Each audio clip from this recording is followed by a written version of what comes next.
Ay hello po sa inyo lahat. Pasensya na po, hindi ako marunong mag-vlog.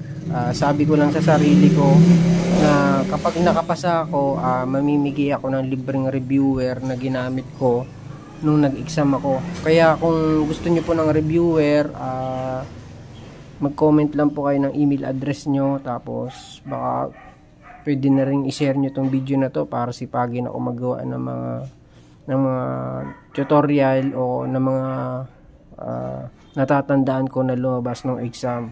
Isa sa mga lumabas sa exam noon ay itong ganitong pattern. Yan, yung ganyan.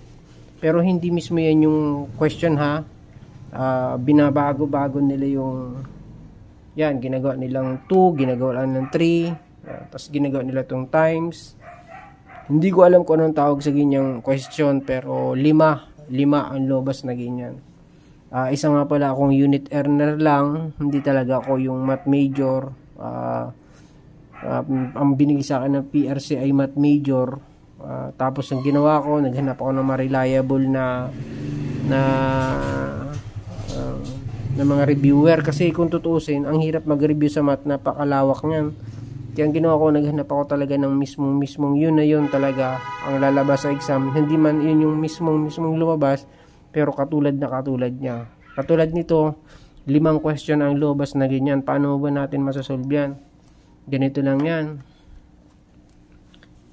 Input mo lang sa calculator mo yung value ng F tsaka value ng G.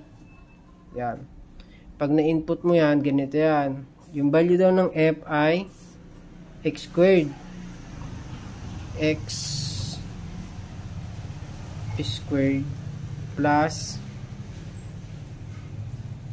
value ng G. Ano yung value ng G? X minus 3. X minus 3. Yan, ganyan lang yan.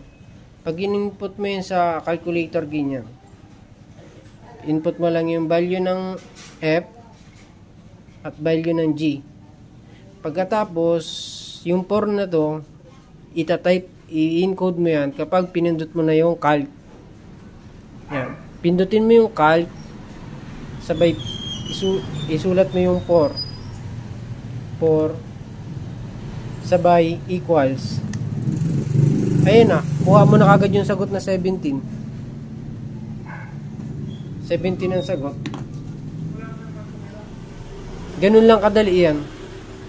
Minsan ang ginawa nung PRC, parang nung nag-exam kasi ako, 5 yung lumabas na ganyan. Itong dulo na to, itong 4 na to, ginawa lang nilang 3. Yan. Kung papalitan naman ng 3, ganito lang rin. Encode mo lang rin yung value ng F na x squared plus G, value ng G, x minus 3. Yan o, x minus 3. Tapos pindutin mo lang ulit yung calc. Tapos ang ipalit mo naman ay yung 3. Sabay equals. Yun, 9 ang sagot. Pag 3 nakalagay, 9 ang sagot. Ganun lang.